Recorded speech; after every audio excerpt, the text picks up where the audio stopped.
Hello everyone. Self assessment I hope सभी को समझ में आ गया।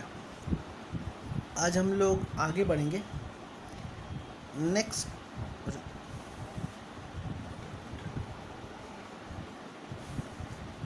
आज का जो टॉपिक है ना वो है असेसमेंट बाय डिपार्टमेंट।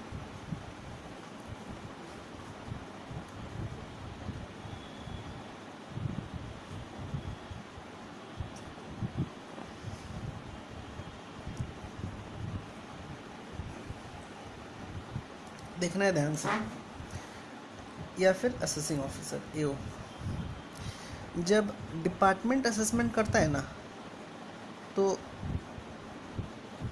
उस डिपार्टमेंट का असेसमेंट को 2 स्टेज में डिवाइड कराया गया है।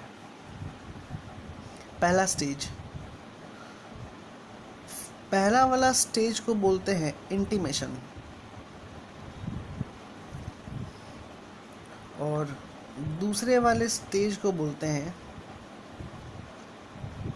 स्क्रूटिनी बोलते हैं। सही है। इंटीमेशन हो गया अंडर सेक्शन 143 सब सेक्शन 1 और स्क्रूटिनी हो गया 143 सब सेक्शन 3। और हम लोग पढ़े भी हैं पहले, ये रहा 4 टाइप का असेसमेंट होता है। ठीक है ना। बेस्ट जजमेंट बाद में बताते हैं और इनकम स्केपिंग भी बाद में बताते हैं। नॉर्मली 2 ही स्टेज है असेसमेंट का, एक इंटीमेशन और दूसरा हो गया स्क्रूटनी। अब ये इंटीमेशन क्या होता है? इंटीमेशन होता है एसएससी जो है अपना रिटर्न ऑफ इनकम सबमिट कर दिया और जो असेसिंग ऑफिसर है, असेसिंग ऑफिसर असेसमेंट को कंप्लीट कर दिया बिना एसएससी को बुलाए। इस स्टेज में क्या होता है, जो भी एरिथमेटिकल कुछ भी करेक्शन अगर हुआ, एरिथमेटिकल एरर हो गया उसको ठीक करेगा, मिस्टेक है उसको रेक्टिफाई कर देगा। समझ में आ रहा है? ये होता है इंटीमेशन। तो अभी हम लोग इंटीमेशन स्टार्ट करते हैं। इंटीमेशन यानी कि एक टाइप का समरी असेसमेंट है।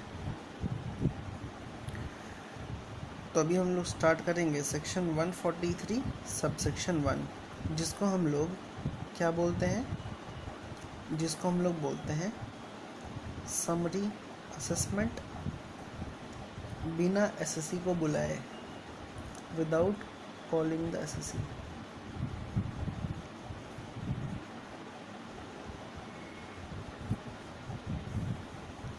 ये पहला असेसमेंट है डिपार्टमेंट का।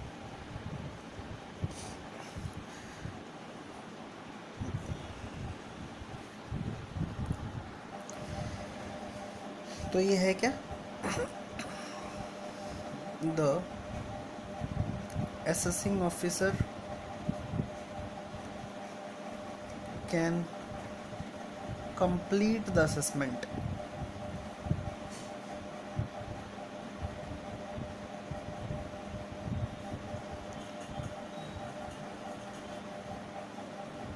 without passing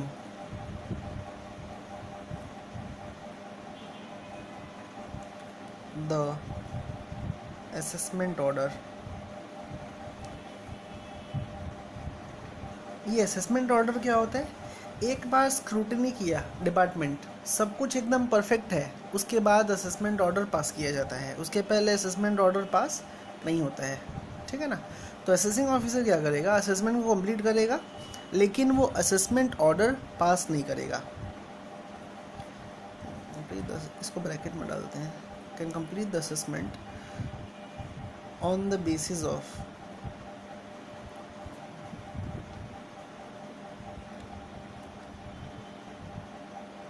return of income submitted by the SSC।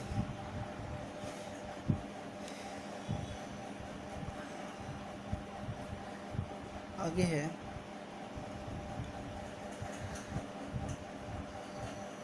जितना सारा रिटर्न जो एसएससी लोग फाइल किए हैं ना, उसको क्या किया जाता है? कंप्यूटराइज्ड प्रोसेसिंग किया जाता है एरिथमेटिकल एरर को चेक करने के लिए, जो हम बताए पहले।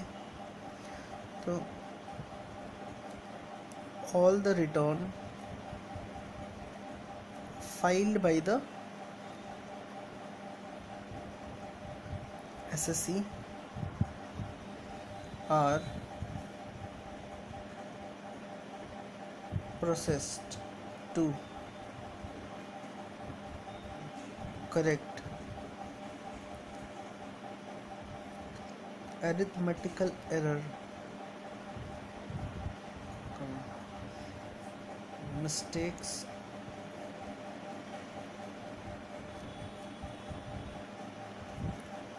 tax calculation, and verification of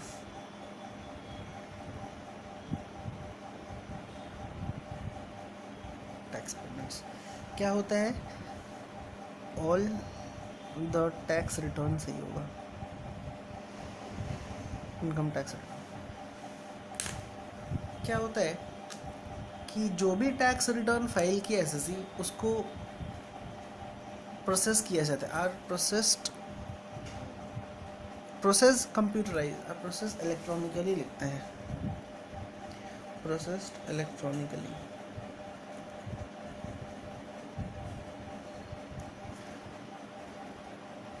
process क्या चीज़ के लिए किया जाता है? ताकि कोई अरिथमेटिकल एरर है, मिस्टेक है, टैक्स का कैलकुलेशन सही हुआ है कि नहीं, टैक्स का पेमेंट हुआ है, उसका वेरिफिकेशन करता है assessing officer.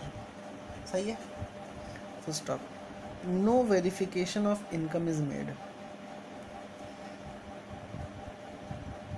No verification of income is, income का वेरिफिकेशन अभी नहीं होगा। क्या चीज़ का वेरिफिकेशन होगा? टैक्स का पेमेंट हुआ है कि नहीं, टैक्स का कैलकुलेशन सही है, कुछ मिस्टेक्स है या नहीं, या फिर कोई अरिथमेटिकल एरर है कि नहीं। ठीक है ना? ये जो स्टेज है ना, इसको बोलते हैं हम लोग इंटीमेशन। यानी कि असेसिंग ऑफिसर क्या करेगा, ये सब चीज़ कर लेने के बाद बताएगा। इंटीमेट करना मतलब होता है बताना। किसको बताएगा? एसएससी को। ठीक है।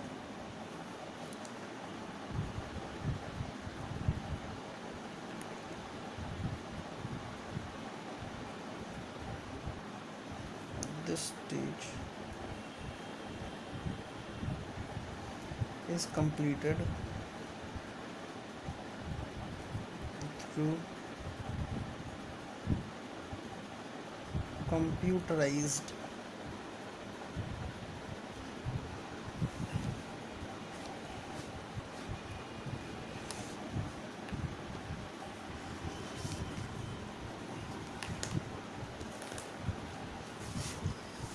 this stage is completed through computerized processing.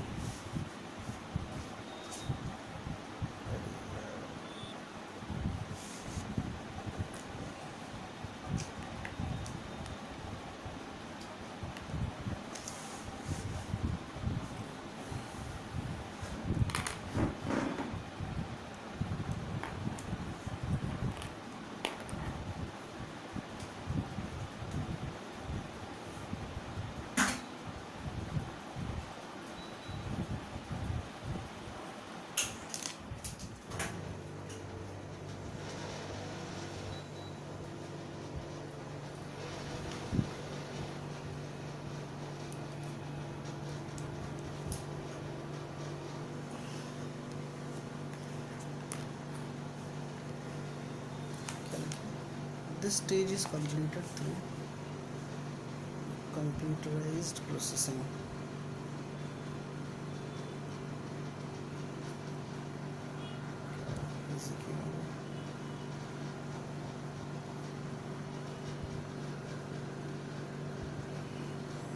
And is known as intimation under section 143 subsection 1। I hope सभी को समझ में आया। इसको बोलते हैं हम लोग इंटीमेशन। असेसिंग ऑफिसर क्या करता है? इनकम का वेरिफिकेशन नहीं करता है, वेरिफिकेशन करता है कि कैलकुलेशन सही हुआ है और टैक्स का पेमेंट हुआ है एंड ऑल, वो भी कंप्यूटराइज्ड। अब एक्चुअली इसमें होता क्या है देखना है। एज पर सेक्शन 143 सबसेक्शन 1 होता एक्चुअली ये है कि जो टोटल इनकम है ना एसएससी का, the total income of an assessee is क्या, एडजस्टेड। टोटल इनकम का क्या होता है, एडजस्टमेंट होता है। The total income for assessee is computed by adjusting the following items।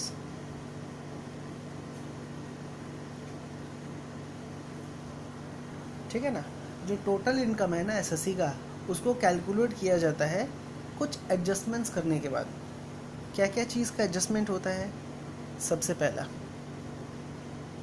कोई सा भी एरिथमेटिकल एरर है कि नहीं, any arithmetical error in the return of income, return में कोई एरिथमेटिकल एरर है कि नहीं। दूसरा, गलती से कुछ क्लेम कर लिया है कि नहीं, any incorrect claim made by the assessee, any incorrect claim made by the assessee.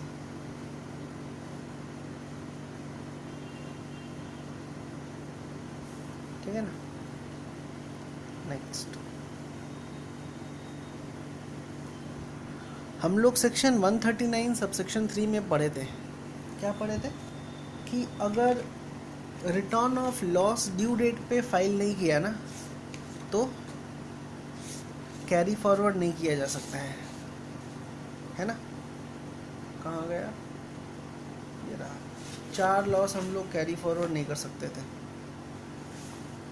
ये रहा, अगर return of loss due date के पहले नहीं फाइल किया है तो loss from the activity of owning and maintaining resource, capital gain वाला loss, speculative business loss, specified business loss. ठीक है, ये सारा लॉस को हम लोग कैरी फॉरवर्ड नहीं कर सकते। लेकिन अगर एसएससी गलती से उसको कैरी फॉरवर्ड कर लिया तो वो तो गलत हो जाएगा ना। इसी के लिए असेसिंग ऑफिसर क्या करता है, उस लॉस को डिसअलाउ कर देता है, यानी कि disallowance of loss claimed by the SSC, disallowance of loss claimed by the SSC if the return of income, if the return of loss for the preceding previous year, यानी कि पिछले साल के पहले वाला साल, previous year, if return of loss for the preceding previous year has been filed after the due date, bracket में होगा। ठीक है ना। अगर ये प्रीवियस ईयर के पहले वाले प्रीवियस ईयर का रिटर्न ऑफ लॉस अगर हम ड्यू डेट के बाद फाइल करेंगे ना, तो उस लॉस को हम लोग कैरी फॉरवर्ड नहीं कर सकते, सेट ऑफ भी नहीं कर सकते। लेकिन अगर एसएससी गलती से कर लिया है तो उसको डिसअलाउ कर देगा। कौन? असेसिंग ऑफिसर करेगा। कब? 143 सबसेक्शन 1 यानी कि समरी असेसमेंट के टाइम। समझ आया? नेक्स्ट, कुछ ऐसा एक्सपेंस है जो डिसअलाउ होना चाहिए, लेकिन गलती से क्या किया है, ये जो एसएससी है ना, उस एक्सपेंस को भी ले लिया है। इसी के लिए जो असेसिंग ऑफिसर है ना, वो क्या कर देगा, डिसअलाउ कर देगा। यानी कि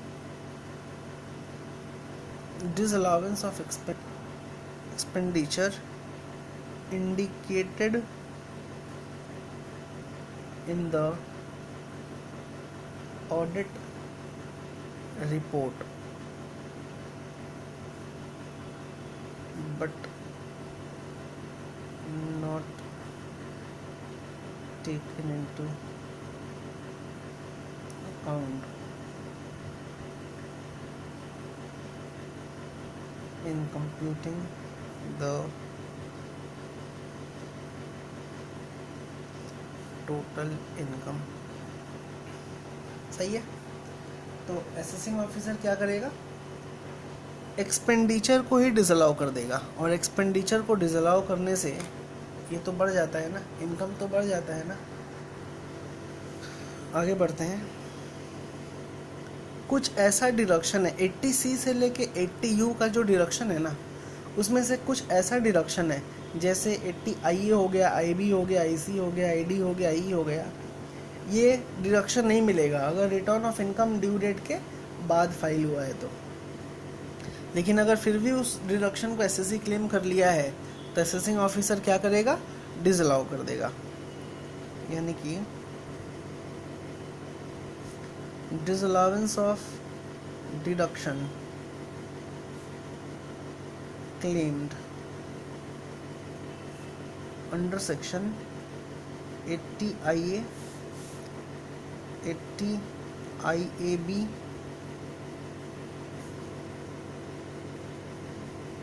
80IB, 80IC, 80ID,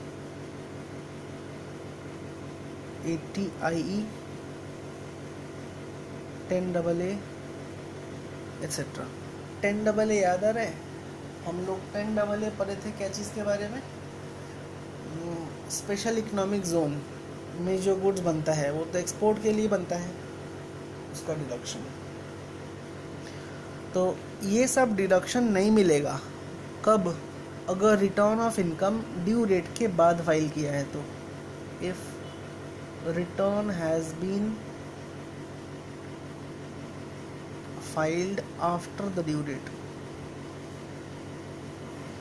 जब भी हम ड्यू डेट के बारे में बात करेंगे ना, तो ड्यू डेट का सेक्शन क्या है, ड्यू डेट का सेक्शन है 139 सबसेक्शन 1।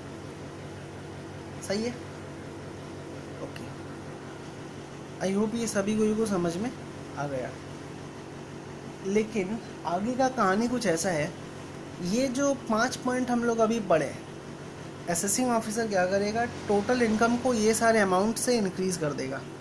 लेकिन इंक्रीज़ करने के पहले जो एसएससी है ना, उसको सुनवाई का मौका देगा, यानी कि अपॉर्चुनिटी ऑफ बीइंग हर्ड बोलते हैं।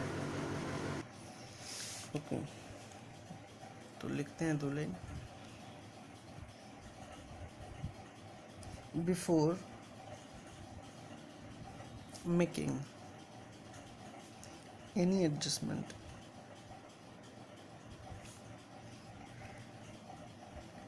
an opportunity shall be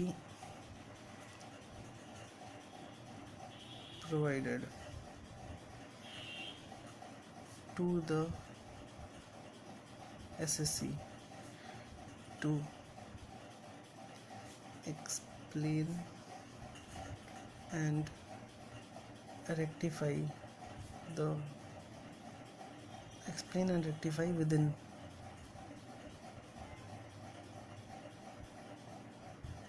30 days। Adjustment तो करना ही है असेसिंग ऑफिसर को, लेकिन एडजस्टमेंट करने के पहले जो असेसिंग ऑफिसर है ना, वो क्या करेगा, वो 30 एक अपॉर्चुनिटी देगा, एक मौका देगा एसएससी को, बोलेगा एक्सप्लेन करो तुम ऐसा क्यों किया, और अगर गलती है तो इसको रेक्टिफाई करने बोलेगा, वो भी 30 दिन के अंदर में, within 30 days from the date on which intimation under section 143 subsection 1 was issued. सही है, जिस डेट को इंटीमेशन देगा उस दिन से लेके 30 दिन के अंदर में बोलेगा रेक्टिफाई करके दो।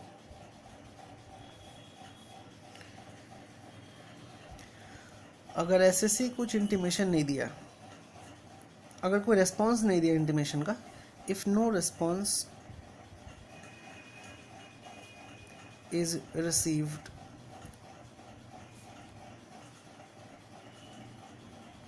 फ्रॉम द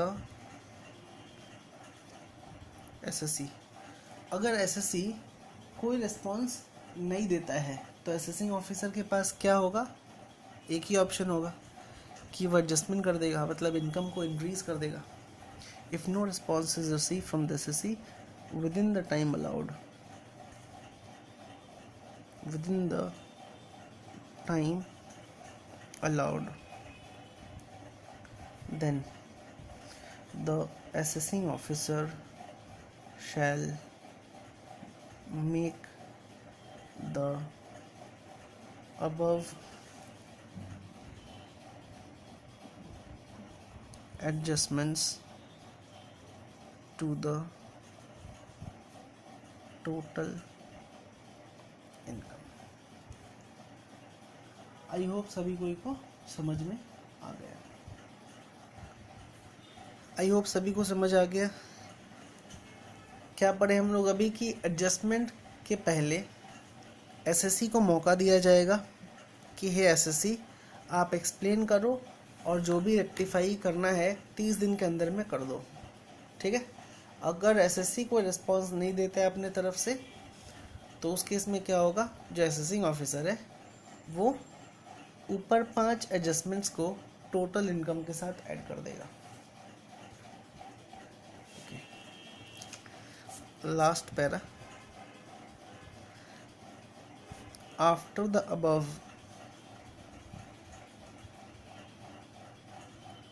एडजस्टमेंट और करेक्शन, एक बार एडजस्टमेंट हो गया, करेक्शन भी हो गया, आफ्टर अबव इंटीमेशन और करेक्शन एंड एक और बार इंटीमेशन भेजेगा, N intimation shall be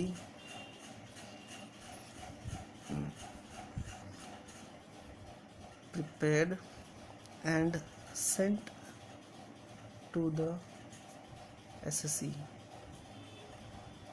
specifying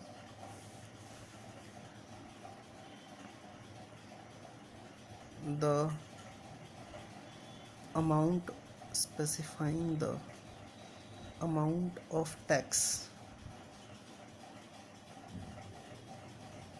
specifying the amount, ठीक है, पेएबल और refundable.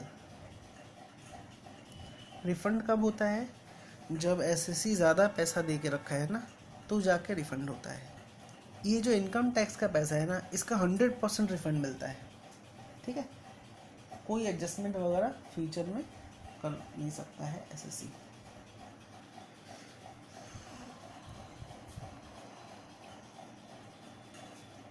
The amount of refund shall be granted to the SSC in the bank account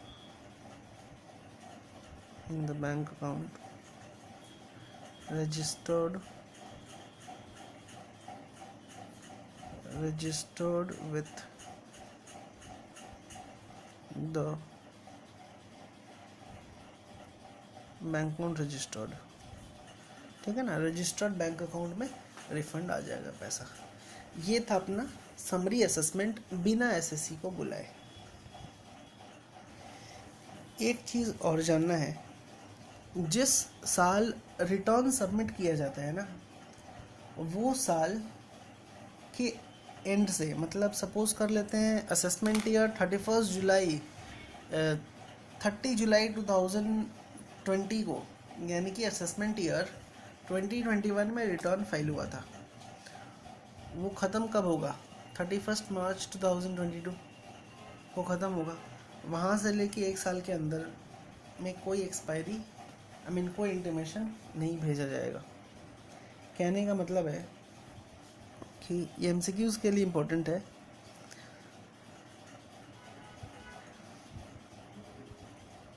no intimation shall be sent after the expiry of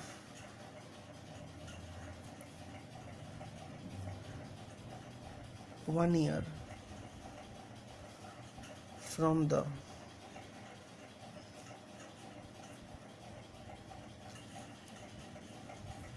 end of the financial year in which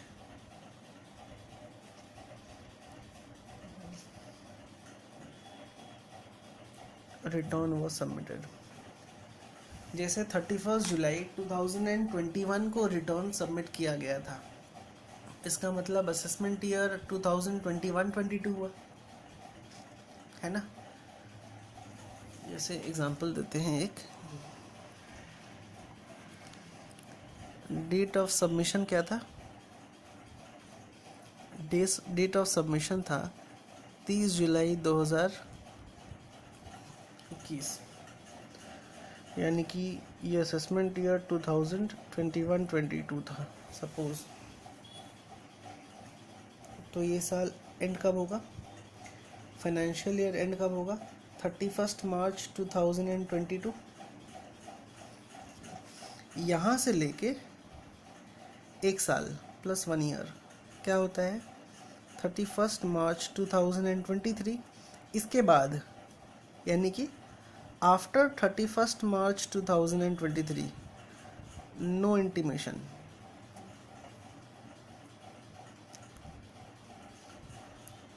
will be sent. समझ आया। उस case में क्या होता है ना, ये लोग ITR एक्नॉलेजमेंट भेजता है,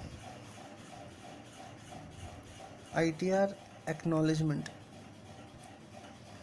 उसी ITR एक्नॉलेजमेंट को हम लोग इंटीमेशन मानेंगे।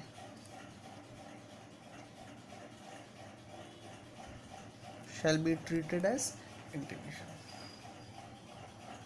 क्लियर है। नेक्स्ट पढ़ेंगे हम लोग,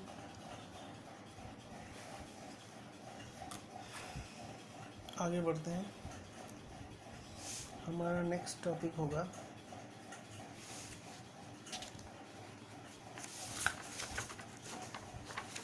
स्क्रूटिनी असेसमेंट, सेक्शन 143 सबसेक्शन 3।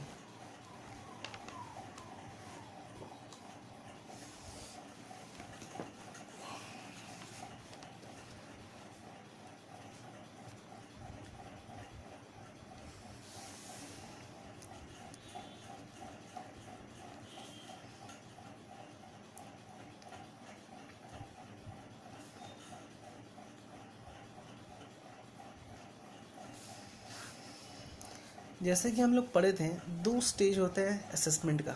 एक सेक्शन 143 सबसेक्शन 1 जिसको इंटीमेशन बोलते हैं, और दूसरा सेक्शन 143 सबसेक्शन 3 जिसको हम लोग स्क्रूटनी बोलते हैं। ये एक टाइप का ऑडिट हो गया।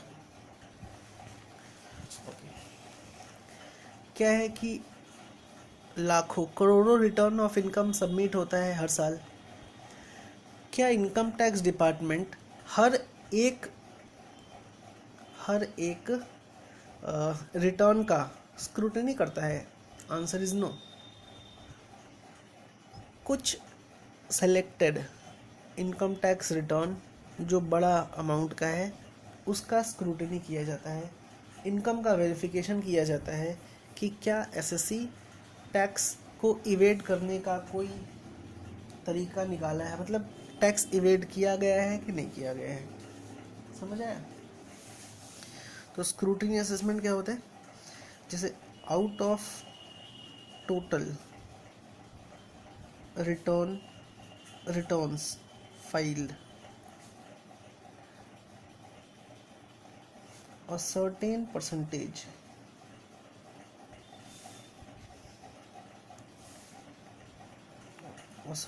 percentage of return are selected for scrutiny, या फिर एक टाइप का ऑडिट होता है। ठीक है ना।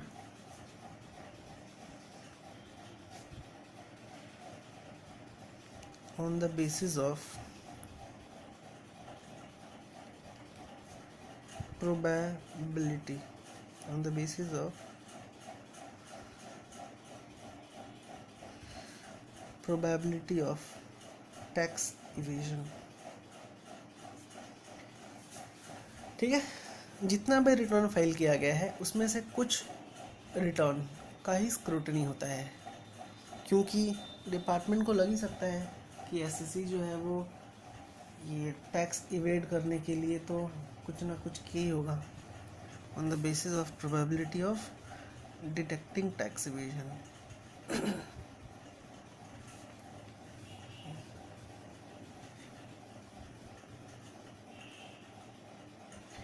At this stage,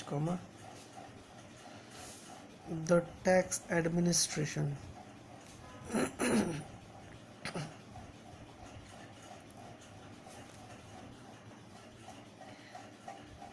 make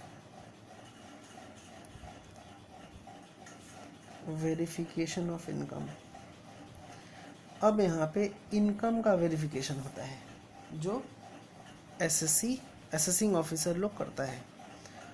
एक बार सब कुछ हो जाता है तो जो असेसिंग ऑफिसर है वो क्या करता है, वो असेसमेंट ऑर्डर पास कर देता है।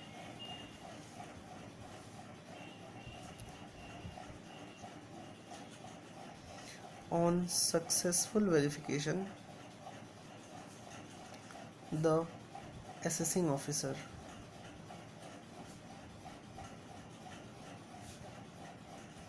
पास एन असेसमेंट ऑर्डर। जो असेसिंग ऑफिसर है वो क्या करता है, असेसमेंट ऑर्डर पास कर देता है। इसी को बोलते हैं हम लोग स्क्रूटनी असेसमेंट।